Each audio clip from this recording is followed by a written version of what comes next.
आज हमारे सामने जो चीजें हैं वो सिर्फ दिलचस्प ही नहीं बल्कि हमारी रोजमर्रा की जिंदगी से भी जुड़ी हैं। सोचिए, फिल्में सिर्फ मनोरंजन नहीं करती, वो हमारे पहनावे, हमारे बोलने के तरीके, यहाँ तक कि हमारी सोच को भी कहीं ना कहीं प्रभावित करती आई हैं। बिल्कुल बिल्कुल। और आज हम इसी सफर को थोड़ा और गहराई से समझेंगे। कैसे वो शुरुआती हिलती डुलती तस्वीरें आज की जानी पहचानी फिल्मों में बदली। ये सफर सीधी सड़क जैसा नहीं था। इसमें तकनीक के मोड़ थे, कहानी कहने के नए अंदाज थे और दुनिया के अलग अलग कोनों से उठी सिनेमा की अपनी अपनी आवाजें थी। तो चलिए इस कहानी की पड़ता को खोलते हैं, देखते हैं कि कैसे ये सब शुरू हुआ। वो कौन सी शुरुआती चिंगारियां थीं जिनसे सिनेमा की आग फैली और कैसे अलग अलग देशों ने इस नई कला को अपनी पहचान दी। सबसे पहले बात करते हैं शुरुआत की। फिल्म बनाने के लिए कुछ बुनियादी चीजों की जरूरत पड़ी होगी, है ना?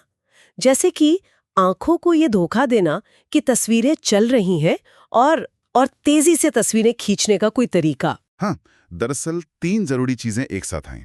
पहला, ये समझ के अगर हमारी आंखें 1 सेकंड में कई तस्वीरें तेजी से देखें, करीब 16 या उससे ज्यादा, तो हमें वो चलती हुई महसूस होती हैं। इसे दृष्टि सातत्य या परसिस्टेंस ऑफ विजन कहते हैं। अच्छा। दूसरा, ऐसी फोटोग्राफी तकनीक का विकास जो 1 सेकंड में इतनी सारी तस्वीरें खींच सके। और तीसरा, इन तस्वीरों को किसी पारदर्शी चीज पर उतारना, जैसे कि सेलुलॉइड की लचीली पट्टी, ताकि उन्हें प्रोजेक्ट किया जा सके। और फिर कुछ लोग आए जिन्होंने इन चीजों को जोड़ा और हमें वो दिया जिसे आज हम फिल्म कहते हैं, जैसे थॉमस एडिसन या लुमियर बंधु। बिल्कुल। एडिसन की लैब में बना काइनेटोस्कोप वो एक तरह का पर्सनल व्यूइंग बॉक्स था। अच्छा, मतलब एक बार में एक ही आदमी देखे। बिल्कुल, झुककर देखना पड़ता था।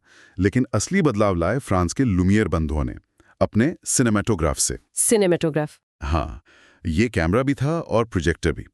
और इससे पहली बार पर्दे पर एक साथ कई लोग फिल्म देख सके। अरे वाह! उनकी शुरुआती फिल्में बहुत छोटी थीं और रोजमर्रा की चीजें दिखाती थीं, जैसे स्टेशन पर आती ट्रेन या फैक्ट्री से निकलते मजदूर। इन्हें एक्चुअलिटीज कहा गया, मतलब असलियत। लेकिन लुमियर बंधु तो असलियत दिखा रहे थे। क्या कोई ऐसा भी था जिसने सिनेमा को जादू की दुनिया में ले जाने की सोची? जॉर्ज मेलियस का नाम सुना है मैंने। हाँ, जॉर्ज मेलियस वो जादूगर थे और उन्होंने सिनेमा में जादू भर दिया। वो समझ गए कि कैमरे को रोका जा सकता है, चीजें बदली जा सकती हैं और फिर से शुरू किया जा सकता है। अच्छा, ट्रिक फोटोग्राफी। बिल्कुल। इससे उन्होंने ट्रिक फिल्म्स बनाई जिनमें चीजें गायब हो जाती थीं, लोग बदल जाते थे, स्पेशल इफेक्ट्स का भरपूर इस्तेमाल होता था। उनकी वो ए ट्रिप टू द मून, चंद्रमा की यात्रा वाली। वही बहुत मशहूर भाई। मेलियस ने सिर्फ ट्रिक्स ही नहीं दिखाए, बल्कि कई अलग अलग शॉट्स को जोड़कर कहानी कहने का सिलसिला भी शुरू किया। एक तरह से नैरेटिव सिनेमा की नींव रखी।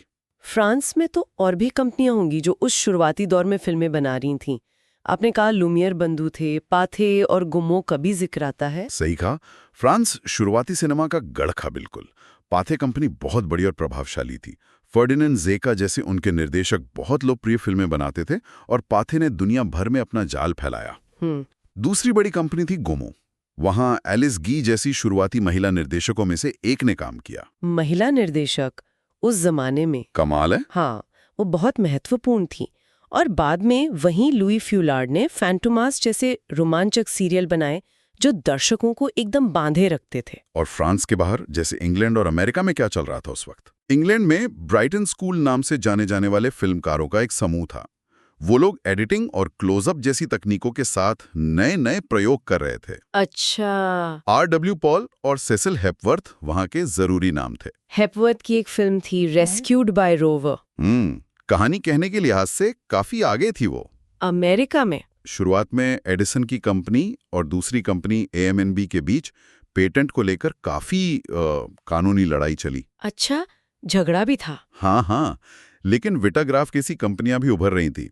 एडविन एस पोर्टर, जो एडिसन के लिए काम करते थे, उन्होंने द ग्रेट ट्रेन रॉबरी बनाई 1903 में। हाँ, ये नाम तो सुना है। ये फिल्म कहानी कहने में एक मील का पत्थर मानी जाती है। इसमें पहली बार अलग अलग जगहों पर एक साथ हो रही घटनाओं को काटकर दिखाया गया था, क्रॉस कटिंग जिसे कहते हैं। उससे टेंशन बढ़ता होगा ना? बिल्कुल, तनाव पैदा हुआ, दर्शक एकदम सीट से चिपक गए होंगे। और फिर सुनने में आता है निकलोडियन का दौर। हाँ। ये क्या थे?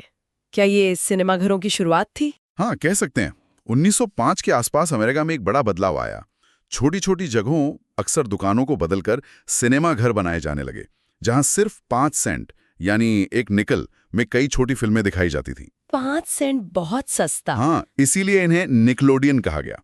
ये आम लोगों के लिए थे, अच्छा। खासकर शहरों में काम करने वाले मजदूर और जो बाहर से आकर बसे थे अप्रवासी, उनके लिए मनोरंजन का बड़ा जरिया बन गए। तो इनकी वजह से फिल्मों की मांग एकदम बढ़ गई होगी। आसमान छूने लगी और यहीं से फिल्म बनाना एक बड़ा उद्योग बनने की राह पर चल पड़ा। जब इतनी फिल्में बन रही थीं और लोग देख रहे थे, तो जाहिर है कहानी कहने के तरीके भी बेहतर हुए होंगे। एडिटिंग वगैरह में क्या नया हुआ? बिल्कुल, निकलोडियन दौर में कहानी को साफ और असरदार तरीके से कहना जरूरी हो गया। यहीं पर इंटरटाइटल्ड यानी पर्दे पर लिखे हुए टेक्स्ट का इस्तेमाल बढ़ा। अच्छा, वो जो लिखा हुआ आता था बीच बीच में। कुछ इंटरटाइटल कहानी की जानकारी देते थे, जैसे अगली सुबह या उसी समय दूसरी जगह। कुछ किरदारों के डायलॉग बताते थे। सबसे जरूरी चीज थी कंटिन्यूटी एडिटिंग, मतलब शॉट्स को इस तरह जोड़ना कि कहानी बिना अटके समझ में आती रहे, दर्शक कंफ्यूज ना हो। ये कैसे करते थे? इसके कई तरीके विकसित हुए। एक तो वही इंटरकटिंग या क्रॉस कटिंग, इसकी बात हमने की। फिर एनालिटिकल एडिटिंग, यानी एक ही सीन को अलग अलग शॉट्स में तोड़ना, जैसे पहले पूरा सीन दिखाया मास्टर शॉट, फिर किसी किरदार का क्लोजअप, ताकि हम एक्सप्रेशन देख सकें। बिल्कुल। और कंटिग्यूटी एडिटिंग, जैसे कोई किरदार एक दरवाजे से निकल रहा है एक शॉट में, तो अगले शॉट में वो उसी दरवाजे से दूसरी तरफ आता हुआ दिखे। पीछा करने वाले सीन में ये बहुत काम आता है। हाँ, समझ गई। एक और जरूरी चीज थी आईलाइन मैच। अगर एक शॉट में कोई किरदार किसी चीज को देख रहा है, तो अगले शॉट में वही चीज दिखाना जिससे दर्शक समझ जाएं कि वो क्या देख रहा है। इन सब तकनीकों से दर्शक कहानी में डूबे रहते थे। फिर आया पहला विश्व युद्ध। इसने तो दुनिया बदल दी। सिनेमा पर इसका क्या असर पड़ा? बहुत गहरा असर पड़ा, बहुत ज्यादा। युद्ध से पहले, जैसा मैंने कहा, फ्रांस और इटली दुनिया के सबसे बड़े फिल्म एक्सपोर्टर थे। लेकिन युद्ध की वजह से यूरोप में फिल्म प्रोडक्शन लगभग ठप हो गया। कंपनियां बंद हो गईं, रिसोर्स सारे युद्ध में लग गए। तो एक वैक्यूम बन गया होगा? बिल्कुल। और इस खालीपन को भरने का मौका मिला अमेरिका को, हॉलीवुड को। उन्होंने इस दौरान दुनिया भर के बाजारों पर कब्जा कर लिया, और युद्ध खत्म होने के बाद भी अमेरिकी फिल्मों का ये दबदबा वो कायम रहा। उसे तोड़ना दूसरे देशों के लिए बहुत मुश्किल साबित हुआ। लेकिन क्या युद्ध के बाद यूरोपीय देशों ने वापसी नहीं की? कोशिशें तो की होंगी। इटली की भव्य ऐतिहासिक फिल्मों का जिक्र आता है। फ्रांस और जर्मनी में भी नए आंदोलन शुरू हुए। हाँ, कोशिशें जरूर हुईं। इटली युद्ध से पहले ही अपनी हिस्टोरिकल स्पेक्टिकल फिल्मों के लिए मशहूर था। स्पेक्टिकल मतलब भव्य बड़े पैमाने की फिल्में, जैसे कैबियरिया 1914, जिसमें बड़े बड़े सेट और हजारों एक्स्ट्रा कलाकार होते थे। वहां डीवा फिल्म्स भी लोकप्रिय थीं, जो मशहूर अभिनेत्रियों के ड्रामाटिक इमोशनल प्रदर्शन पर केंद्रित होती थीं। लेकिन युद्ध ने इटली की इंडस्ट्री को कमजोर कर दिया। और फ्रांस में युद्ध के बाद एक नया कलात्मक आंदोलन उभरा, जिसे इम्प्रेशनिज्म कहते हैं। इम्प्रेशनिज्म, ये सुनने में दिलचस्प लग रहा है। ये फिल्मकार क्या अलग करना चाहते थे? पेंटिंग वाला इम्प्रेशनिज्म तो सुना है। हाँ, कुछ समानताएं हैं। फ्रेंच इम्प्रेशनिस्ट मानते थे कि सिनेमा सिर्फ कहानी सुनाने का माध्यम नहीं है, बल्कि एक कला है।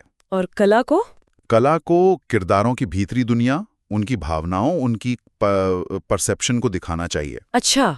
उन्होंने फोटोजिनी के विचार पर जोर दिया, मतलब कैमरे की वो जादुई क्षमता जो साधारण चीजों को भी पर्दे पर नया, भावनात्मक और खूबसूरत बना देती है।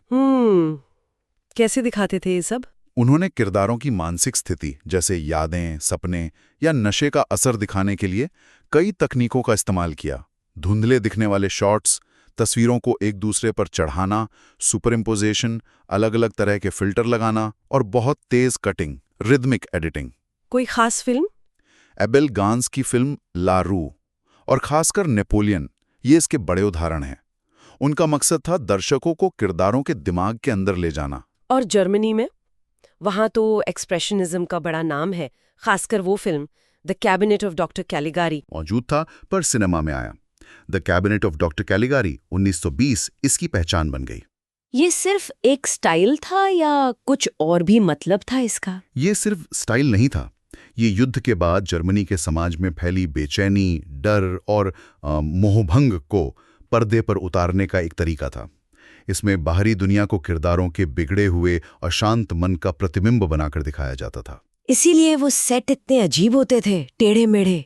हाँ, सेट टेढ़े मेढ़े नुकीले होते थे, परछाइयां अजीब और डरावनी होती थीं और अभिनेताओं का अभिनय भी बहुत नाटकीय और बढ़ा चढ़ाकर होता था।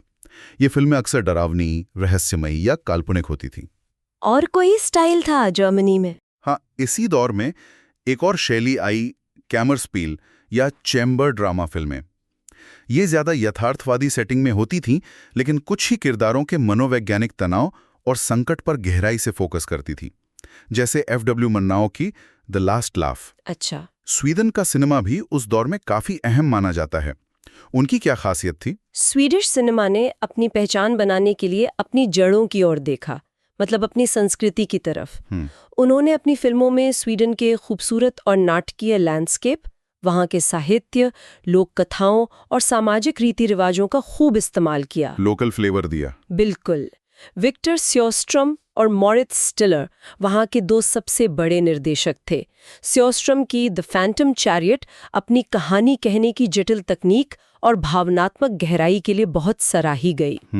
और स्टिलर ने ही अपनी एक फिल्म से ग्रेटा गार्बो जैसी अभिनेत्री को दुनिया के सामने पेश किया। ग्रेटा गार्बो, वो तो हॉलीवुड चली गई बाद में। हाँ, यही विडंबना हुई।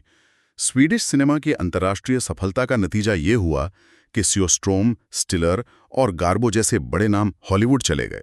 इससे स्वीडिश सिनेमा का वो सुनहरा दौर जल्दी खत्म हो गया। रूस की बात करें तो वहाँ क्रांति का दौर था, 1917 की क्रांति।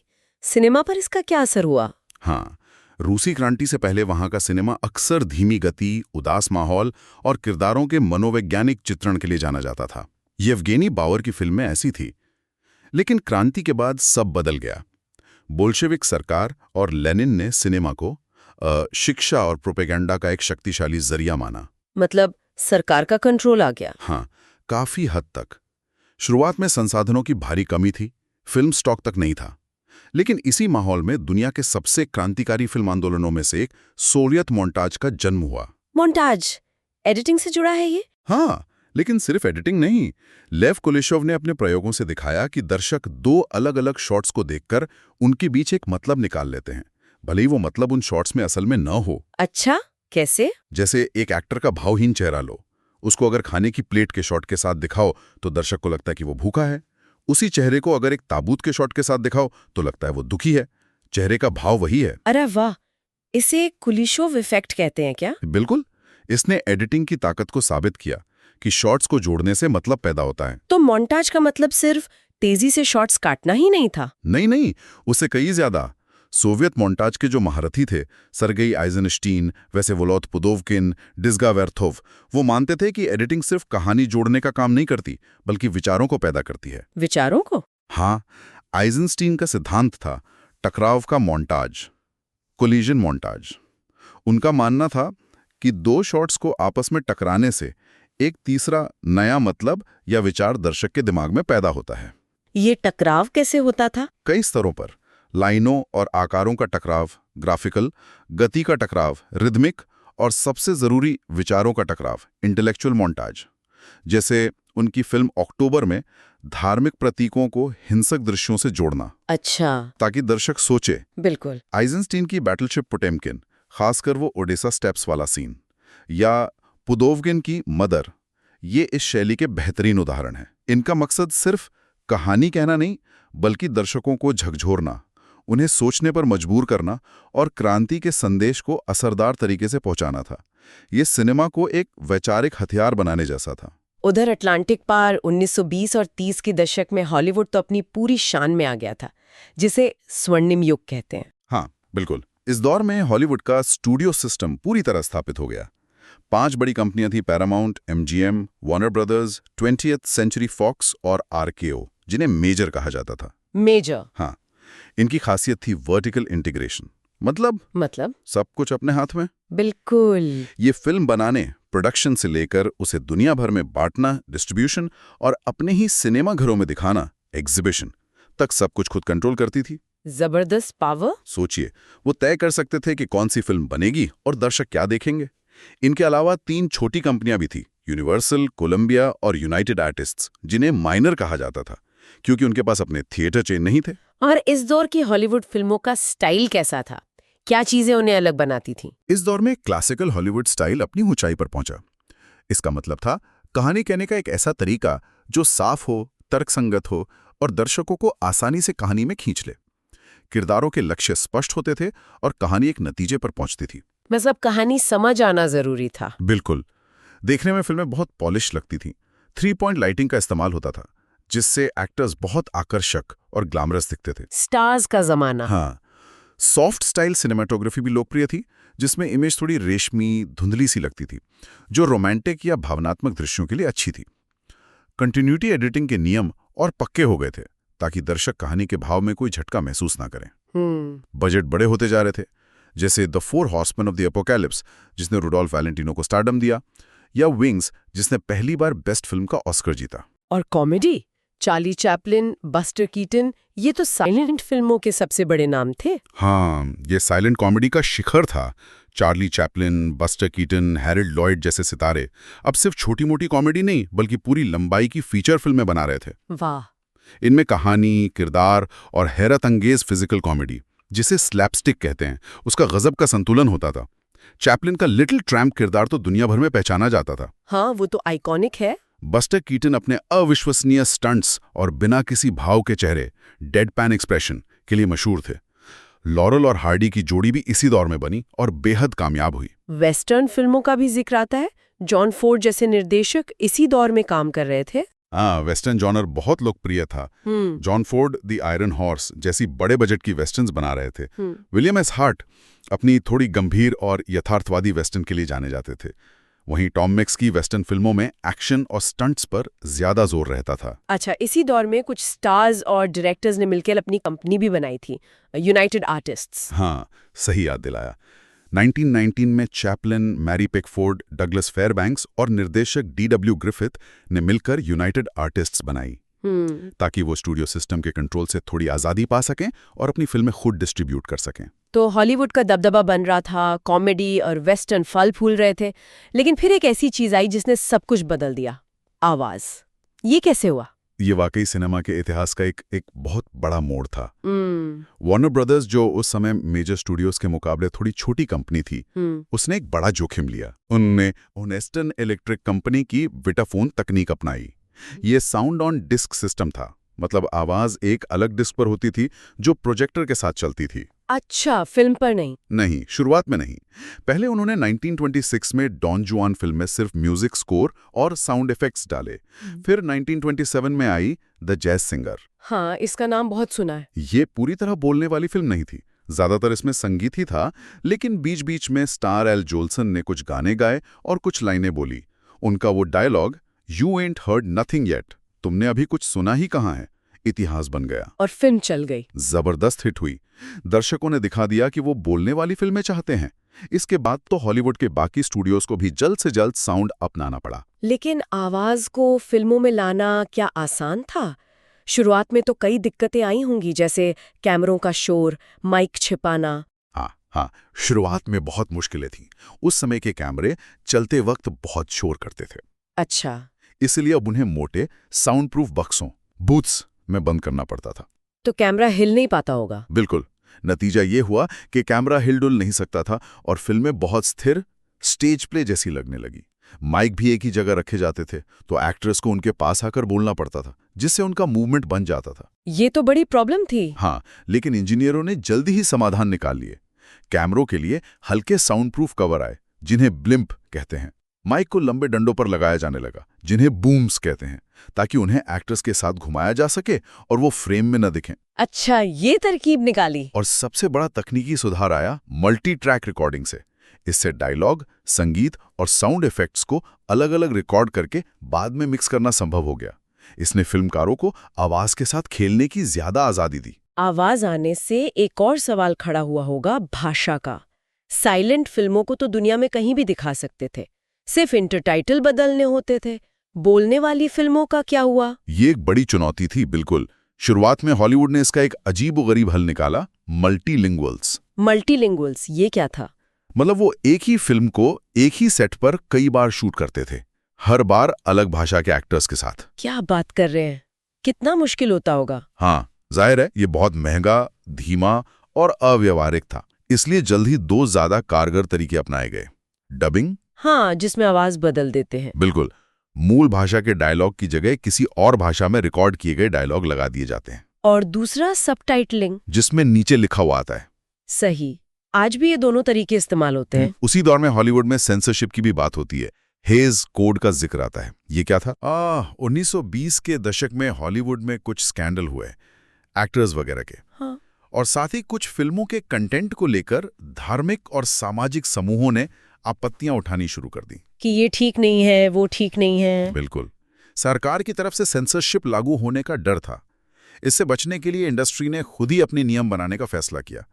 उन्होंने MPPDA नाम का संगठन बनाया, जिसके प्रमुख थे विल हेज, इसीलिए हेज कोड कहते हैं। अच्छा। 1930 में MPPDA ने प्रोडक्शन कोड अपनाया। ये एक लंबी लिस्ट थी कि फिल्मों में क्या दिखाया जा सकता है और क्या नहीं, और कैसे दिखाया जा सकता है। जैसे अपराध को कभी भी आकर्षक बनाकर पेश नहीं करना, अपराधियों को सजा मिलनी ही चाहिए, सेक्स को बहुत शालीनता से दिखाना, धर्म का मजाक नहीं उड़ाना, वगैरह वगैरह। शुरुआत में से बहुत सख्ती से लागू नहीं किया गया, लेकिन 1934 में कैथोलिक चर्च के संगठन लीजन ऑफ डिसेंसी के दबाव के बाद इसे बहुत कड़ाई से लागू किया जाने लगा, और ये कोड हॉलीवुड पर कई दशकों तक हावी रहा। फिर आता है दूसरा विश्व युद्ध और उसके बाद का दौर। दुनिया फिर बदली। सिनेमा पर इसका क्या असर हुआ? अमेरिका युद्ध से और भी ज्यादा शक्तिशाली होकर निकला और दुनिया भर में हॉलीवुड का दबदबा और बढ़ गया। लेकिन खुद अमेरिका के अंदर हॉलीवुड के लिए बड़ी चुनौतियां आईं। अच्छा। क्या? सबसे बड़ी थी 1948 का सुप्रीम कोर्ट का पैरामाउंट डिसीजन।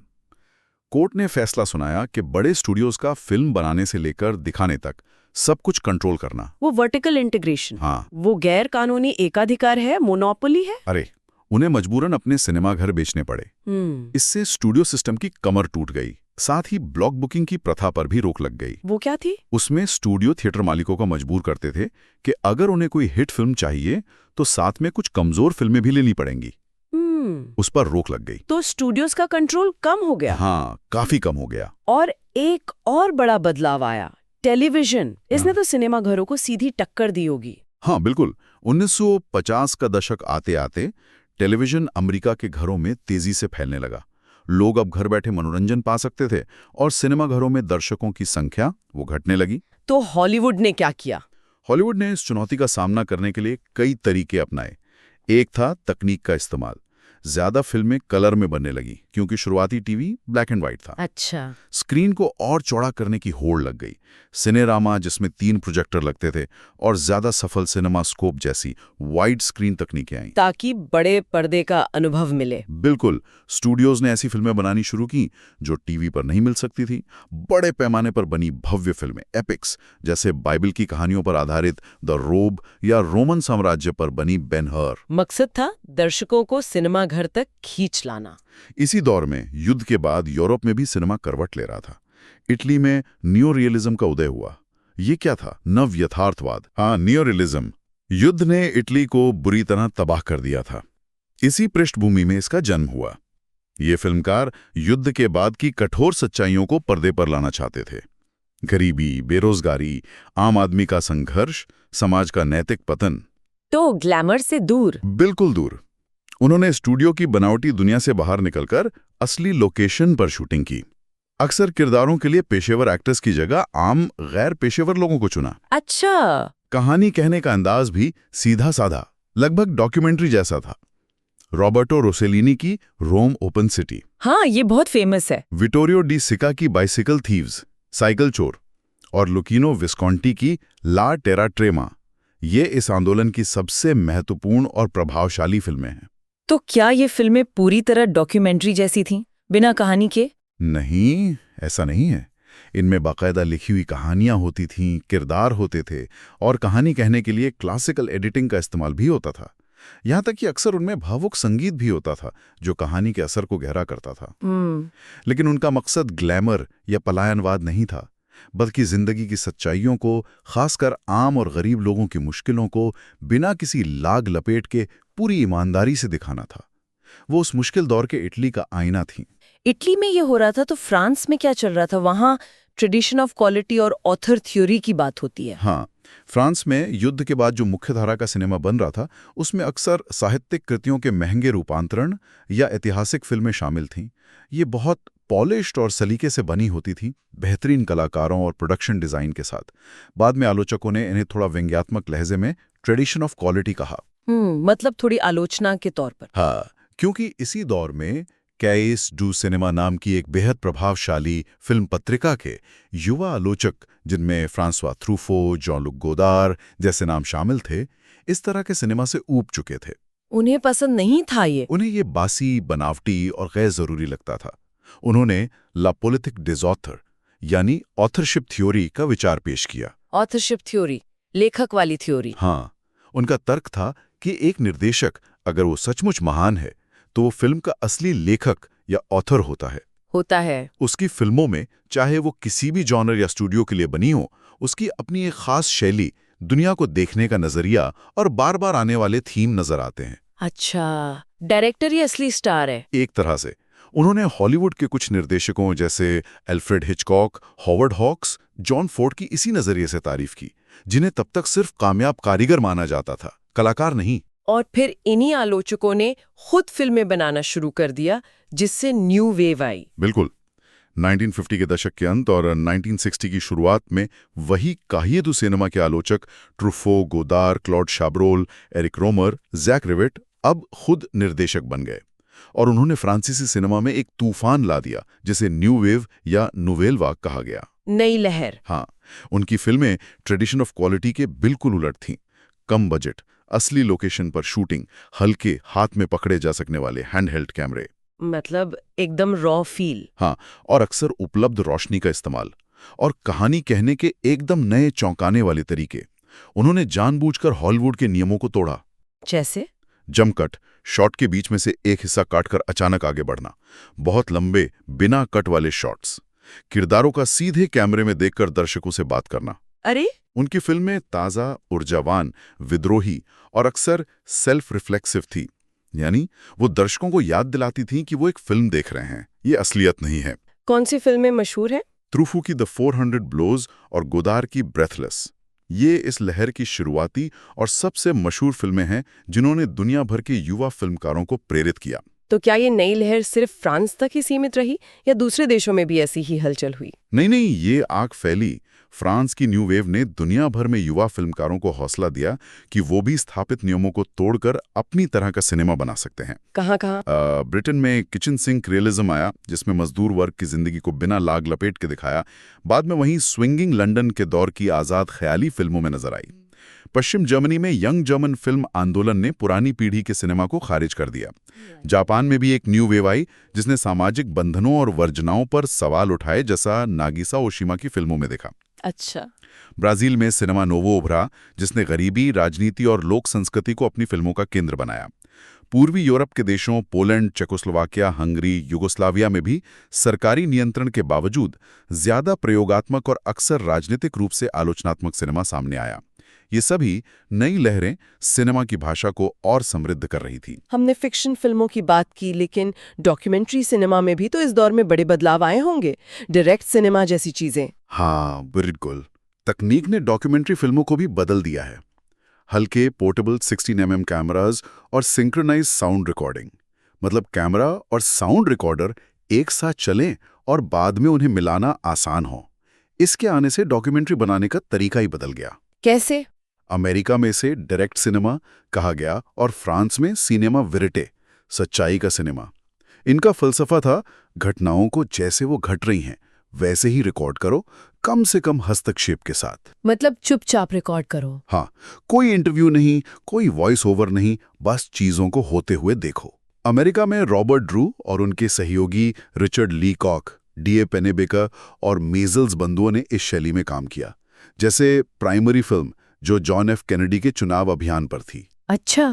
फ्रांस में जियां रोश और एडगर मॉरिन ने क्रॉनिकल ऑफ अ समर बनाई, जिसमें वो पेरिस के आम लोगों से उनकी जिंदगी और खुशी के बारे में पूछते हैं। क्रिस मार्कर ने भी फिल्म एस्से की शैली विकसित की। तो ये दोनों एक जैसे थे, डायरेक्ट सिनेमा और सिनेमा वेरिटे? थोड़ी बारीकी का फर्क था। सिनेमा वेरिटे वाले मानते थे कि कैमरे की मौजूदगी ही सच्चाई को बदल देती है और फिल्मकार को इस प्रभाव को स्वीकार करना चाहिए, जबकि डायरेक्ट सिनेमा वाले ज्यादातर अदृश्य रहने की कोशिश करते थे, मक्खी की तरह दीवार पर। दिलचस्प फर्क है। हाँ, लेकिन दोनों का लक्ष्य सच्चाई को ज्यादा सीधेपन से पकड़ना था। और एक्सपेरिमेंटल यानी प्रायोगिक सिनेमा, क्या वहां भी नई चीजें हो रही थीं? बिल्कुल।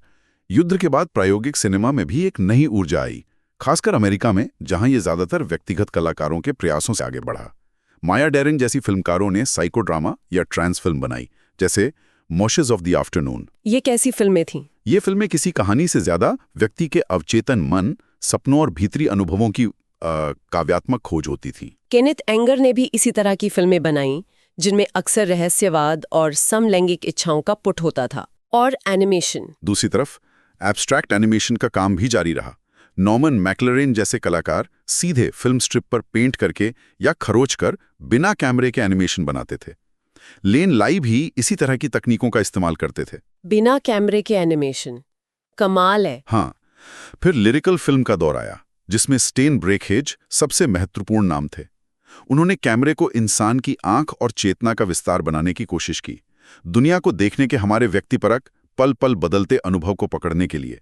उन्होंने हाथ में पकड़े कैमरे, तेज कटिंग, सुपर इम्पोजिशन, यहां तक कि फिल्म पर पेंटिंग तक का इस्तेमाल किया। बहुत ही अलग तरह का सिनेमा। बिल्कुल। और 1960 के दशक में अंडरग्राउंड फिल्म आंदोलन उभरा, जो हॉलीवुड की व्यावसायिकता और सेंसरशिप के खिलाफ एक विद्रोह था। ये फिल्में अक्सर जानबूझकर चौंकाने वाली वर्जित विषयों को उठाती थीं, जैसे जैक स्मिथ और एंडी वॉरहोल की फिल्में। तो सिनेमा की दुनिया में कितने अलग अलग रंग और रूप आए। हाँ, तो जैसा हमने देखा, सिनेमा का इतिहास सिर्फ बदलती तकनीक या आते जाते सितारों का लेखा-जोखा नहीं है। ये विचारों का, कला आंदोलनों का, समाज और राजनीति में हो रहे बदलावों का और दुनिया भर की अलग-अलग संस्कृतियों के अपनी कहानी, अपनी आवाज ढूंढने का भी इतिहास है। शुरुआते हिलती डुलती तस्वीरों से लेकर न्यू वेव की ताजगी और बगावत तक, हर दौर ने, हर देश ने इसमें कुछ नया और महत्वपूर्ण जोड़ा है। तो चलिए आगे बढ़ते हैं। आज हम सिनेमा की दुनिया में खासकर 1960s के दशक के बाद जो एक बड़ा मोड़ आया, उस पर थोड़ी गहराई से बात कर रहे हैं। जी। ये वो समय था जब फिल्में, आप कह सकती हैं, सिर्फ पर्दे पर चलने वाली कहानियां नहीं रहीं, बल्कि उन्हें एक तरह से कला का एक ऊंचा दर्जा मिलने लगा था। हाँ, सही कहा। यूरोप में जो नई लहर का सिनेमा था, जिसे ऑथर सिनेमा कहते हैं, मतलब डायरेक्टर की अपनी खास छाप वाली फिल्में, वो काफी प्रभावशाली हो रहा था। अच्छा। और साथ ही आप देखिए, डॉक्यूमेंट्री और एक्सपेरिमेंटल फिल्मों में भी नए नए प्रयोग हो रहे थे। इसने सिनेमा को समकालीन कला के नक्शे पर ला खड़ा किया एक तरह से।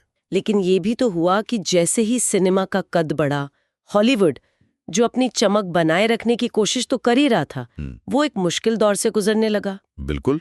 टीवी से मुकाबला था ही, और फिर कुछ बहुत महंगी फिल्में वो पिट गईं। ये बड़े कारण थे उस संकट की। हाँ, और फिर 1970s के दशक में लगता है हॉलीवुड ने वापसी के लिए आर्ट सिनेमा के कुछ तरीके अपनाने शुरू किए, शायद युवा दर्शकों को लुभाने के लिए। हाँ, बिल्कुल। निर्देशकों की एक नई पीढ़ी आई, जिन्हें मजाक में या शायद कहें कि पहचान के तौर पर मूवी ब्रैड्स कहा गया। अच्छा, मूवी ब्रैड्स। हाँ, उन्होंने हॉलीवुड को एक नए अंदाज में, एक अपडेटेड वर्जन में पेश किया। और सिर्फ सिनेमा ही नहीं बदल रहा था, है ना, पूरी दुनिया में उथल पुथल थी। वियतनाम युद्ध, चीन की क्रांति, अमेरिका में ब्लैक पावर आंदोलन। जी, और पश्चिम में युवाओं का वो काउंटर कल्चर, इन सब ने समाज पर तो असर डाला ही, सिनेमा पर भी बहुत गहरा असर डाला। कॉलेज के छात्र राजनीति में मतलब पहले से कहीं ज्यादा सक्रिय हो गए थे। तो आज की हमारी ये जो गहन चर्चा है, वो इसी बदलाव के इर्द गिर्द है कि कैसे हॉलीवुड संकट से उभरा, कैसे दुनिया भर में सिनेमा एक राजनीतिक आवाज बना, और कैसे डॉक्यूमेंट्री और एक्सपेरिमेंटल फिल्मों ने अपने लिए नए रास्ते खोजे। सही दिशा पकड़ी आपने। तो शुरुआत हॉलीवुड से ही करते हैं। 1960 का दशक अमेरिका में बड़े सामाजिक बदलाव ला रहा था, पर वियतनाम युद्ध ने समाज को बांट भी दिया था। फिल्मों पर इसका असर कैसा दिख रहा था? असर तो देखिए काफी गहरा था। स्टूडियोज के लिए तो बहुत बुरा दौर था। लोग कम फिल्में देख रहे थे, स्टूडियो भी कम फिल्में बना पा रहे थे, और जो बन रही थी उनमें से ज्यादातर नुकसान ही उठा रही थी। यहां तक कि जो बड़े बड़े सितारे थे, वो भी अब कोई गारंटीड मुनाफा नहीं दे पा रहे थे। क्यों? ऐसा क्यों? क्योंकि वो स्क्रिप्ट और डायरेक्शन पे ज्यादा कंट्रोल चाहते थे, और मुनाफे में भी बड़ा हिस्सा मांगने लगे थे। तो समीकरण बदल रहे थे। अरे हाँ, और वो बड़ी बड़ी ऐतिहासिक फिल्में जैसे क्लियोपैट्रा, हाँ मैंने सुना है इसके चक्कर में एक स्टूडियो लगभग कंगाली की हालत में पहुंच गया था। हाँ, ये बात बिल्कुल सच है। फॉक्स स्टूडियो था वो। क्लियोपैट्रा हो या फिर एक और फिल्म थी the Fall of the Roman Empire, ये बनी तो बहुत महंगी थी, कमाई भी की इन्होंने, ऐसा नहीं है, लेकिन लागत इतनी ज्यादा थी कि स्टूडियोज को आखिर में भारी नुकसान हुआ। आप अंदाजा लगाइए, 1969 से 72 के बीच बड़ी कंपनियों को कुल मिलाकर करीब $500 मिलियन का घाटा हुआ। 500 मिलियन बहुत बड़ी रकम है। बहुत बड़ी। और हॉलीवुड में बेरोजगारी वो 40% तक पहुंच गई थी। माहौल बहुत खराब था। तो फिर वापसी कैसे हुई? मतलब स्टूडियोज ने दर्शकों को, खासकर युवाओं को, वापस सिनेमाघरों तक खींचने के लिए क्या रणनीति अपनाई? कुछ तो किया होगा। हाँ, कई रास्ते अपनाए गए। देखिए, एक तरफ तो डिज्नी जैसी पारिवारिक फिल्में थी, या फिर जेरी लुइस की कॉमेडीज। अच्छा, जेरी लुइस। हाँ, लुइस ने तो अपनी फिल्मों में विजुअल स्टाइल के साथ भी काफी प्रयोग किए। जैसे उनकी एक फिल्म थी द लेडीज मैन, उसमें एक बहुत बड़ा, जैसे गुड़िया घर होता है ना, हाँ। वैसा बोर्डिंग हाउस का सेट बनाया था। वाह। और दूसरी तरफ कुछ फिल्में ज्यादा बोल्ड विषयों को छू रही थी। सेंसरशिप थोड़ी ढीली हुई थी शायद। और फिल्म बनाने के तरीके में भी कुछ बदलाव आ रहे थे, लोकेशन वगैरह। हाँ, लोकेशन पर शूटिंग बढ़ गई, खासकर शहरों में, स्टूडियो से बाहर निकलकर। और लेंस का इस्तेमाल भी बदला, लंबे फोकस वाले लेंस। Long focus lens. जी, लॉन्ग फोकल लेंथ लेंस, उनका इस्तेमाल बढ़ा। इससे होता ये था कि स्क्रीन पर जो स्पेस है वो चपटा सा लगता था, गहराई कम लगती थी और किनारे धुंधले दिखते थे। एक अलग तरह का मूड बनता था सीन में। दिलचस्प। और फिल्मों में गानों का इस्तेमाल, वो भी तो बदला था, जैसे Butch Cassidy and the Sundance Kid में। बिल्कुल सही याद दिलाया आपने।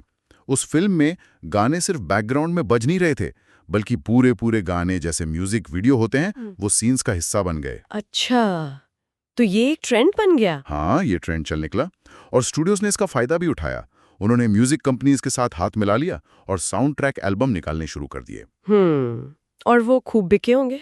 बहुत बिके। ये मुनाफे का एक नया जरिया बन गया। साथ ही इसी दौर में बोनी एंड क्लाइड जैसी फिल्मों ने हिंसा दिखाने के लिए स्लो मोशन का इस्तेमाल बहुत लोकप्रिय कर दिया। हाँ, वो गोलीबारी वाले सीन। जी, और फिर सैम पेकिनपा ने द वाइल्ड बंच में इसे और आगे बढ़ाया, मतलब और ज्यादा कलात्मक ढंग से इस्तेमाल किया। एनिमेशन में भी कुछ हलचल थी। हाँ, एनिमेशन में भी बदलाव आ रहे थे। एक फिल्म आई थी येलो सबमरीन, बीटल्स वाली। हाँ, बीटल्स की। उसकी सफलता ने निर्माताओं को दिखाया कि एनिमेशन सिर्फ बच्चों के लिए नहीं है, कॉलेज जाने वाले दर्शक भी इसे पसंद कर सकते हैं। और फिर रैल्फ बख्शी की फ्रिट्स द कैट आई। Fritz the Cat. हाँ, वो तो पहली एक्स रेटेड कार्टून फिल्म बन गई। मतलब एनिमेशन अब बड़े लोगों के लिए भी था और बोल्ड भी हो सकता था। कमाल है। तकनीक के स्तर पर और क्या बदल रहा था? कैमरे वगैरह? तकनीक तो लगातार बदल रही थी। वो जो डायरेक्ट सिनेमा था, मतलब डॉक्यूमेंट्री बनाने का जो स्टाइल था, जिसमें हाथ में कैमरा लेकर चलते थे, हैंडहेल्ड। हाँ, हैंडहेल्ड, उससे प्रेरणा लेकर फीचर फिल्मों में भी हैंडहेल्ड कैमरा का इस्तेमाल बढ़ा। फिर एरेफ्लेक्स 35BL और पैनाविजन का पैनाफ्लेक्स जैसे हल्के कैमरे आ गए। अच्छा, हल्के कैमरे। जी, इनसे फायदा ये हुआ कि तंग जगहों पर भी आसानी से शूटिंग हो सकती थी, ज्यादा नेचुरल लगता था। चाइनाटाउन जैसी फिल्मों में इसका असर साफ दिखता है। और इसी दौर में फ्रांसिस फोर्ड कपोला जैसे निर्देशक आए, जो हॉलीवुड में रहकर भी कुछ अलग, मतलब आर्ट फिल्म जैसा कुछ करना चाहते थे, भले ही उन्हें दी गॉडफादर बनानी पड़ी हो। हाँ, सही पकड़ा आपने। हॉलीवुड में एक छोटा सा लेकिन महत्वपूर्ण दौर आया जब यूरोपियन आर्ट सिनेमा की तकनीकों को अपनाया गया। जैसे फिल्मों में मूड पर ज्यादा जोर देना, किरदारों के मन की उलझनों, उनके मनोविज्ञान को दिखाना, कहानी में थोड़ी अस्पष्टता रखना, इस पर जोर दिया जाने लगा। रिचर्ड लेस्टर की पिटूलिया या माइक निकोल्स की कैच 22 जैसी फिल्मों में समय के साथ आगे पीछे जाना, मतलब फ्लैशबैक या फ्लैश फॉरवर्ड, टाइम जगलिंग। हाँ, टाइम जगलिंग, या फिर किरदारों के नजरिए से उनकी सब्जेक्टिव सोच से कहानी दिखाना, ऐसे प्रयोग हुए। और रॉबर्ट ऑल्टमैन और वुडी एलन, इनकी शैली तो काफी अलग मानी जाती है। जी, वो भी इसी दौर के हैं। जी बिल्कुल। ऑल्टमैन की फिल्में जैसे मैश या नाशविल, उनमें एक बिखरा हुआ सा, लगभग इम्प्रोवाइज सा लगने वाला अभिनय होता था। कैमरा बेचैन होकर पैन और जूम करता रहता था और साउंड ट्रैक बहुत घना होता था। कई सारी आवाजें एक साथ चलती थीं। जैसे असल जिंदगी में होता है। अच्छा। और वुडी एलन ने भी जहां एक तरफ कॉमेडीज बनाई, वहीं बर्गमैन की शैली में इंटीरियर्स जैसी गंभीर फिल्में भी बनाई। तो ये निर्देशक हॉलीवुड सिस्टम में रहते हुए भी अपनी एक अलग पहचान बना रहे थे। लेकिन फिर आया वो दौर जिसने सब कुछ बदल दिया, ब्लॉकबस्टर फिल्मों का दौर, जी। जॉस और स्टार वॉर्स। बिल्कुल, ये दो फिल्में मील का पत्थर हैं। स्टीवन स्पीलबर्ग और जॉर्ज लुकास ने हॉलीवुड को संकट से निकालने में बहुत अहम भूमिका निभाई। कैसे? क्या खास था इनमें? उन्होंने जो पुराने स्टूडियो फिल्मों की कहानी कहने की कला थी, उसको नए तकनीकी अंदाज में बड़े स्केल पर पेश किया। जॉज ने थ्रिल और सस्पेंस को एक नई ऊंचाई दी। उसमें शानदार एडिटिंग थी, पैनाविजन का बेहतरीन इस्तेमाल था फ्रेम बनाने में, और जॉन विलियम्स का वो डरावना संगीत। हाँ, वो संगीत तो आज भी रोंगटे खड़े कर देता है ना? और स्टार वॉर्स, वो तो एक पूरी पीढ़ी के लिए एक सांस्कृतिक घटना बन गई। एडवेंचर, रोमांस, अच्छाई और बुराई की एक बड़ी लड़ाई, एक पवित्र उद्देश्य की तलाश। सही कहा, एक मिथक कथा जैसी। हाँ, लुकास ने कॉमिक्स और पुराने टीवी सीरियल से प्रेरणा ली और एक ऐसी काल्पनिक दुनिया रची जिसने लाखों लोगों को अपना दीवाना बना दिया। और सिर्फ कहानी ही नहीं, स्पेशल इफेक्ट्स। बिल्कुल। लुकास ने अपनी कंपनी लुकास फिल्म और ILM industrial light and magic के जरिए स्पेशल इफेक्ट्स में क्रांति ला दी। कंप्यूटर ग्राफिक्स का इस्तेमाल करके ऐसे किरदार और ऐसे दृश्य बनाए जो पहले मुमकिन ही नहीं थे। जैसे बाद की स्टार वॉर्स फिल्मों में वो जार जार बिंक्स जैसा किरदार, वो पूरी तरह डिजिटल था। अच्छा, मार्टिन स्कॉर्सेसे का नाम भी इसी दौर से जुड़ा है। उन्होंने हॉलीवुड और यूरोपीय आर्ट फिल्म दोनों से प्रेरणा ली, ऐसा कहा जाता है। हाँ, स्कॉर्सेसे बहुत महत्वपूर्ण निर्देशक हैं इस दौर के। उनकी फिल्में जैसे mean streets, taxi driver, raising bull तो कमाल की फिल्म है। कमाल की। उनमें किरदारों के अंदरूनी संघर्ष और एक हिंसक माहौल को बड़ी शिद्दत से, बड़ी तीव्रता से दिखाते हैं। उनकी फिल्मों में आपको हॉलीवुड क्लासिक्स का असर भी दिखेगा, और गोडार्ड जैसे फ्रेंच न्यू वेव निर्देशकों का भी। वो अक्सर वास्तविकता और कल्पना के बीच की धुंधली रेखाओं को टटोलते हैं। तो क्या इसी माहौल में जहां ब्लॉकबस्टर बन रहे थे, आर्ट फिल्में बन रही थीं, क्या स्वतंत्र या इंडिपेंडेंट फिल्मों के लिए भी कोई जगह बन रही थी, छोटी फिल्मों के लिए? हाँ, बिल्कुल बन रही थी। कम बजट वाली फिल्में, खासकर खास जॉनरा की फिल्में, जैसे मार्शल आर्ट्स फिल्में, एक्शन फिल्में, हॉरर फिल्में। हॉरर में टेक्सास चेनसॉ मैसेकर या हैलोवीन जैसी। जी बिल्कुल। इन फिल्मों ने हॉरर जॉनरा को एक नई दिशा दी। ज्यादा रॉ, ज्यादा असली लगने वाला डर। और फिर ब्लैक्सप्लॉयटेशन फिल्में भी थीं, जो अश्वेत दर्शकों के लिए बनी थी। और जॉन कैसेवेटीज जैसे निर्देशक भी थे। जॉन कैसेवेटीज? हाँ, वो डायरेक्ट सिनेमा की तकनीकों का इस्तेमाल करके मध्यवर्गीय अमरीकी जीवन की हताशाओं और रिश्तों की जटिलताओं पर फिल्में बना रहे थे।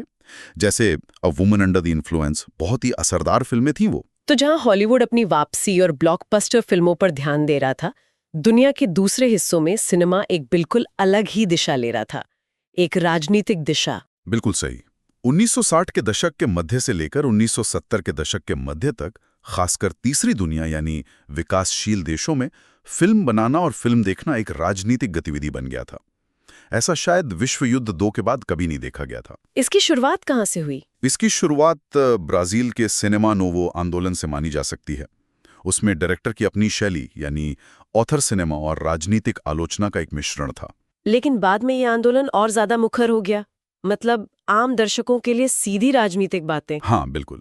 निर्देशक अब आम दर्शकों के लिए ज्यादा सीधी राजनीतिक आलोचना वाली फिल्में बनाने लगे, जैसे मिस्र में यूसुफ शाहीन की द लैंड या तुर्की में यिल्माज ग्योने की उमुत, जिसका मतलब है होप। ये फिल्में सीधे सीधे सामाजिक अन्याय और सत्ता पर सवाल उठाती थीं। और इनका स्टाइल भी हॉलीवुड से अलग होता होगा। अमर, उसको नकारा गया। डायरेक्ट सिनेमा से प्रेरित होकर हल्के कैमरे, सामान्य लाइटिंग का इस्तेमाल किया गया। ये सादगी ही अपने आप में एक राजनीतिक बयान थी कि हम हॉलीवुड जैसे नहीं हैं, हम अपनी कहानी अपने तरीके से कहेंगे। क्यूबा, अर्जेंटीना, चिली जैसे लातिन अमेरिकी देशों में निर्देशकों ने सोवियत मोन्टाज यानी वो तेज एडिटिंग वाली तकनीक, उसका भी इस्तेमाल किया अपनी बात को असरदार ढंग से कहने के लिए। और इस पर काफी सैद्धांतिक बहसें भी हुई। आपने थर्ड सिनेमा का जिक्र किया था। हाँ, थर्ड सिनेमा का विचार बहुत प्रभावशाली था। फर्नांडो सोलानस और ऑक्टावियो गिटिनो ने अर्जेंटीना में एक लेख लिखा था, टुवर्ड्स अ थर्ड सिनेमा। उसमें क्या कहा गया था? उनका तर्क था कि पहला सिनेमा हॉलीवुड है, जो दर्शकों पर अपनी विचारधारा थोपता है, उन्हें 10 उपभोक्ता बनाता है। दूसरा सिनेमा यूरोप का आर्ट सिनेमा है, जो अक्सर व्यक्तिगत अभिव्यक्ति पर जोर देता है और कभी-कभी आम आदमी से कट जाता है। अच्छा। और तीसरा सिनेमा, ये थर्ड सिनेमा, वो मुक्ति का सिनेमा है। वो दर्शकों को सोचने पे मजबूर करता है, उन्हें राजनीतिक रूप से जागरूक करता है, और फिल्म बनाने वाला खुद को एक सामाजिक आंदोलन का हिस्सा मानता है। फिल्म एक हथियार बन जाती है। ये तो बहुत क्रांतिकारी विचार था। क्यूबा इसका एक बड़ा केंद्र बना, आपने बताया। बिल्कुल। फिदेल कास्त्रो की सरकार ने सत्ता में आते ही ICIAC यानी Cuban institute of film arts and industry की स्थापना की। वहां बहुत महत्वपूर्ण फिल्में बनी, जैसे टोमास गुथियरेज आलिया की मेमोरीज ऑफ अंडर डेवलपमेंट। ये एक ऐसे बुद्धिजीवी की कहानी है जो क्रांति को लेकर पूरी तरह निश्चित नहीं है, उसके मन में संदेह हैं। इसमें flashback, fantasy scene, inner monologue जैसी आर्ट सिनेमा तकनीकों का बहुत अच्छा इस्तेमाल है। और लूसिया? हाँ, हम्बर्टो सोलास की लूसिया भी बहुत महत्वपूर्ण है। वो 3 अलग-अलग ऐतिहासिक दौर में क्यूबा की 3 अलग-अलग महिलाओं की कहानी के जरिए क्यूबा के संघर्ष और इतिहास को दिखाती है। बहुत ही एपिक फिल्म है। और लैटिन अमेरिका के दूसरे देशों में क्या हो रहा था? Argentina, chilli. अर्जेंटीना में सीने लिबरासियोन यानी लिबरेशन सिनेमा नाम का समूह बना। उन्होंने the Hour of the Furnaces जैसी फिल्में बनाई। ये फिल्में डॉक्यूमेंट्री फुटेज, टेक्स्ट, संगीत सबका इस्तेमाल करके मोन्टाज के जरिए अपनी बात कहती थीं, और इन्हें गुप्त रूप से मीटिंग्स में दिखाया जाता था क्योंकि सरकार के खिलाफ थी। अच्छा, गुप्त रूप से। हाँ, और चिली में जब सैल्वाडोर अलेंदे की समाजवादी सरकार थी, तब न्यू चिली सिनेमा उभरा। मिगुएल लिटन, राउल रुइज जैसे निर्देशक इसमें शामिल थे।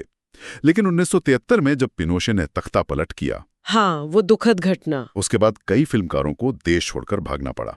पेट्रिशियो गुज़मैन एक बड़ा नाम है जिन्होंने निर्वासन में रहकर द बैटल ऑफ चिली जैसी महत्वपूर्ण डॉक्यूमेंट्री पूरी की, जो अलिंदे सरकार के आखिरी दिनों और तख्ता पलट को रिकॉर्ड करती है। अफ्रीका में भी सिनेमा एक राजनीतिक आवाज बन रहा था। उस्मान सेम्बेन का नाम सुना है मैंने। हाँ, उस्मान सेम्बेन सेनेनिव के थे और उन्हें अफ्रीकी सिनेमा का पिता भी कहा जाता है। उनकी फिल्में जैसे लानवार, द या सेड्डो, वो उपनिवेशवाद के असर, परंपरा और आधुनिकता के बीच के संघर्ष जैसे मुद्दों को बहुत गहराई से उठाती थी। और कोई महत्वपूर्ण नाम? जी, जिब्रिल दियोप मैम्बेटे, वो भी सेनेगल से थे। उनकी तुकी बुकी जैसी फिल्में ज्यादा प्रयोगात्मक थीं, उनमें यूरोपीय मॉडर्निस्ट सिनेमा का असर दिखता था। मेड होंडो मॉरिटानिया के थे, उनकी सोलेल ओ भी काफी चर्चित फिल्म है। अच्छा, आप जरा चीन और पूर्वी यूरोप की तरफ देखें, वहां क्या स्थिति थी? चीन में तो कल्चरल रेवोल्यूशन चल रहा था। हाँ, चीन में कल्चरल रेवोल्यूशन के दौरान माओ की पत्नी जियांग किंग के नेतृत्व में सिनेमा पर बहुत कड़ा नियंत्रण था। लगभग सारी पुरानी फिल्में बैन कर दी गईं और कई सालों तक कोई नई फीचर फिल्म रिलीज ही नहीं हुई। तो फिर क्या बन रहा था? सिर्फ कुछ खास तरह की मॉडल ऑपरा फिल्में ही बनाई जा रही थी जो पार्टी की विचारधारा का प्रचार करती थी। और पूर्वी यूरोप में वहां भी तो सोवियत संघ का प्रभाव था। हाँ, पूर्वी यूरोप में भी राजनीतिक उथल-पुथल का असर सिनेमा पर पड़ा। चेकोस्लोवाकिया में 1968 में जो प्राग स्प्रिंग हुआ था, जी, जिसे सोवियत सेना ने कुचल दिया था, हाँ, उसके बाद बनी जीरी मेंजिल की लाक्स ऑन अ स्ट्रिंग जैसी फिल्मों को बैन कर दिया गया क्योंकि वो व्यवस्था की आलोचना करती थी। युगोस्लाविया थोड़ा अलग था। वहां डूसान माकाविएव जैसे निर्देशक थे जिनकी WR mysteries of the organism जैसी फिल्में साम्यवादी व्यवस्था और सेक्सुअलिटी पर बहुत बोल्ड तरीके से सवाल उठाती थीं। तो ये तो हुई तीसरी दुनिया और साम्यवादी देशों की बात। जी, पश्चिम में भी तो 1968 के आसपास काफी उथल-पुथल थी। छात्र आंदोलन, वियतनाम युद्ध का विरोध। बिल्कुल, पश्चिम में भी 1968 विरोध प्रदर्शनों का चरम था। न्यू लेफ्ट आंदोलन, counter culture, black power movement, महिला मुक्ति आंदोलन, गे और लेस्बियन आंदोलन, इन सब ने सिनेमा को बहुत प्रभावित किया। तो वहां किस तरह का सिनेमा सामने आया? एक तो एंगेज्ड सिनेमा सामने आया। इसमें फिल्म बनाने वाले लोग समूह बनाकर यानी कलेक्टिव्स बनाकर काम करते थे। जैसे ब्रिटेन में सिनेमा एक्शन था, अमेरिका में न्यूज़रील। हाँ, ये समूह खास सामाजिक समस्याओं पर जैसे नस्लवाद, गरीबी, युद्ध, इन पर फिल्में बनाते थे और अक्सर उन्हें सिनेमा हॉल के पारंपरिक नेटवर्क के बाहर सीधे लोगों तक कम्युनिटी सेंटर्स में, कॉलेजों में दिखाते थे। नारीवादी फिल्म मेकिंग ग्रुप्स भी उभरे, जैसे फ्रांस का मुसीदोरा। इन फिल्मों का अंदाज कैसा होता था? क्या ये डॉक्यूमेंट्री जैसी होती थी? इनमें अक्सर डायरेक्ट सिनेमा तकनीकों का इस्तेमाल होता था, मतलब हाथ वाले कैमरे से रिकॉर्ड करना, असम लोगों को दिखाना। लेकिन इनका मकसद सिर्फ रिकॉर्ड करना नहीं था, इनका मकसद था दर्शकों को झकझोरना, उन्हें सोचने पर मजबूर करना और बहस छेड़ना, एक्शन लेना। और जीन-लुक गोडार्ड जैसे निर्देशक, वो तो पहले से ही काफी राजनीतिक थे। वो इस दौर में कहाँ थे? हाँ, गोडार्ड जैसे निर्देशक पॉलिटिकल मॉडर्निज्म के रास्ते पर और आगे चले गए। उन्होंने जर्मन नाटककार बर्तोल्ट ब्रेख्त के विचारों से बहुत प्रेरणा ली। ब्रेख्त, उनके क्या विचार थे? ब्रेख्त मानते थे कि कला को दर्शकों को कहानी में भावनात्मक रूप से डुबोना नहीं चाहिए, बल्कि उन्हें सोचने पर मजबूर करना चाहिए। उन्हें व्यवस्था पर सवाल उठाने के लिए उकसाना चाहिए, दूरी बनानी चाहिए। अच्छा, तो गोडार्ड ने ये फिल्मों में कैसे किया? उन्होंने कहानी कहने के पारंपरिक तरीकों को तोड़ा। जैसे लाश इन नोएज फिल्म बनाई छात्रों के एक माओवादी ग्रुप पर, या फिर जिगा वेर्थोफ ग्रुप के साथ मिलकर और ज्यादा रेडिकल फिल्में बनाई। उनकी एक फिल्म थी तू वा बिएं। हाँ, जेन फोंडा थी उसमें। जी, उसमें उन्होंने फैक्ट्री के सेट की दीवारें हटा दी ताकि दर्शक देख सकें कि ये सेट है, असलियत नहीं। किरदार सीधे कैमरे में देखकर दर्शकों से बात करते थे। ये सब ब्रेख्तिन तरीके थे, दर्शकों को जगाए रखने के, उन्हें सोचने पर मजबूर करने के। जापान में नादिसा ओशिमा भी इसी तरह के प्रयोग कर रहे थे, आपने बताया था। हाँ, ओशिमा की फिल्में जैसे डेथ बाय हैंगिंग या सेरेमनीज, उनमें वो दोहराव, रेपिटेशन और दूरी बनाने, डिस्टेंसिंग की तकनीकों का इस्तेमाल करके जापानी समाज और सत्ता की तीखी आलोचना करते थे। तो पॉलिटिकल मॉडर्निज्म में सिर्फ यही ब्रेख्तियन स्टाइल था या और भी तरीके थे? नहीं, और भी कई स्टाइल थे, जैसे कोलाज बनाना, अलग अलग तरह की फुटेज, टेक्स्ट, तस्वीरों को जोड़कर। स्वीडन की एक फिल्म थी आई एम क्यूरियस येलो, वो इसका अच्छा उदाहरण है। और या फिर फैंटेसी और प्रतीकात्मक कथाओं का इस्तेमाल करना, जैसे हंगरी के निर्देशक मिक्लोस यांचो की फिल्मों में होता था। या इतिहास और मिथकों को बहुत ही स्टाइलिश तरीके से पेश करना, जैसे ग्रीस के थियो एंजेलोपोलोस करते थे। या फिर बिल्कुल साधारण मिनिमलिज्म का इस्तेमाल, जैसे बेल्जियम की शैंटल एकरमैन की फिल्म जीन डिलमैन, जो एक गृहिणी के रोजमर्रा के जीवन को बहुत बारीकी से दिखाती है। ये तो काफी विविधता थी पॉलिटिकल मॉडर्निज्म में भी। हाँ, क्या मुख्य धारा के यूरोपीय और एशियाई सिनेमा पर भी इसका कुछ असर हुआ, जो ज्यादातर दर्शक देखते थे? हाँ, धीरे धीरे मुख्यधारा के सिनेमा ने भी राजनीतिक विषयों को अपनाना शुरू किया। खासकर पॉलिटिकल थ्रिलर बहुत लोकप्रिय हुए, जैसे कोस्टा गावरेस की जी या फ्रांसिस्को रोजी की दम्मत्ते या फिर एक्ट। ये फिल्में असल राजनीतिक घटनाओं पर आधारित होती थीं। कॉमेडीज में भी राजनीतिक व्यंग्य आने लगा। और आर्ट फिल्मों में भी, जो थोड़ी ज्यादा पारंपरिक थीं, उनमें राजनीतिक बदलाव और इतिहास को दिखाने के लिए फ्लैशबैक जैसी तकनीकों का खूब इस्तेमाल हुआ। और एक और महत्वपूर्ण बात, क्या इस दौर में महिला निर्देशकों को ज्यादा मौके मिले? हाँ, ये एक सकारात्मक बदलाव था। पहले से ज्यादा महिला निर्देशक सामने आईं और उन्हें पहचान मिली। हंगरी की मार्टा मेसारोस, फ्रांस की नेली कप्लान, जर्मनी की मार्गरेट फॉन ट्रॉटा। मार्गरेट फॉन ट्रॉटा, उनकी फिल्में तो बहुत सशक्त होती हैं। बिल्कुल। इन निर्देशकों ने महिलाओं के मुद्दों, उनके अनुभवों और उनके नजरिए से इतिहास और समाज को देखने वाली फिल्में बनाईं। ये एक बहुत जरूरी आवाज थी जो अब सुनी जा रही थी। तो ये तो हुई पॉलिटिकल सिनेमा की बात। अब जरा डॉक्यूमेंट्री और एक्सपेरिमेंटल सिनेमा की तरफ चलते हैं। इन पर 1960 और 70s के दशक की राजनीतिक सक्रियता का क्या असर रहा? असर तो इन पर भी बहुत गहरा पड़ा। देखिए, डायरेक्ट सिनेमा का प्रभाव तो जारी रहा, खासकर रॉक म्यूजिक पर बनी डॉक्यूमेंट्रीज, जिन्हें रॉक्यूमेंट्रीज कहा जाने लगा। जैसे Don't Look Back, Bob Dylan वाले। हाँ, डोंट लुक बैक या रोलिंग स्टोन्स पर बनी गिम्मी शेल्टर, ये बहुत लोकप्रिय हुई। और फ्रेडरिक वाइजमैन एक बड़ा नाम है डायरेक्ट सिनेमा में। उन्होंने क्या अलग किया? उनको जोड़कर एक बड़ी तस्वीर बनती हो, एक मोज़ेक की तरह। लेकिन क्या डायरेक्ट सिनेमा के इस दावे पर कि वो सीधी सच्चाई रिकॉर्ड कर रहा है, सवाल भी उठाए गए? हाँ, बिल्कुल उठाए गए। खासकर पॉलिटिकल मॉडर्निज्म के प्रभाव में कुछ फिल्मकारों ने डॉक्यूमेंट्री की इस तथाकथित ऑब्जेक्टिविटी या सच्चाई दिखाने की क्षमता पर ही सवाल खड़े कर दिए। तो उन्होंने क्या किया? उन्होंने मेटा डॉक्यूमेंट्रीज बनाई, यानी ऐसी डॉक्यूमेंट्रीज जो खुद डॉक्यूमेंट्री बनाने की प्रक्रिया पर या मीडिया कैसे सच्चाई को तोड़ मरोड़ सकता है, उस पर सवाल उठाती थी। जैसे एक फिल्म थी दी एटॉमिक कैफे। उसमें क्या था? उसमें 1940 और 50 के दशक की पुरानी सरकारी प्रचार वाली फुटेज, न्यूज रील्स वगैरह का इस्तेमाल किया गया था, ये दिखाने के लिए कि कैसे मीडिया और सरकार ने परमाणु युद्ध के खतरे को बहुत ही सरल और कभी-कभी मजाकिया अंदाज में पेश किया था। ये फुटेज को नए संदर्भ में रखकर उसकी आलोचना थी। और फिर शोआ जैसी फिल्में आई? हाँ, क्लॉड लैंसमैन की शोआ एक मील का पत्थर है। उसने हॉलोकॉस्ट जैसे भयावह विषय को सिर्फ बचे हुए लोगों, गवाहों और यहाँ तक कि कुछ उत्पीड़कों के इंटरव्यू के जरिए दिखाया। 9.5 घंटे की फिल्में, और उसमें एक भी आर्काइव फुटेज, मतलब पुरानी तस्वीरों या फिल्म का इस्तेमाल नहीं किया गया है। सिर्फ लोगों की बातें, उनकी यादें। ये तो बहुत शक्तिशाली तरीका रहा होगा। बाद के दशकों में मतलब 80 और 90 के दशक में डॉक्यूमेंट्री का रूप और कैसे बदला? डॉक्यूमेंट्रीज और ज्यादा विविध हो गईं। सोवियत संघ के पतन के बाद वहां इतिहास और समकालीन जीवन पर बहुत तीखी आलोचनात्मक डॉक्यूमेंट्रीज बनी।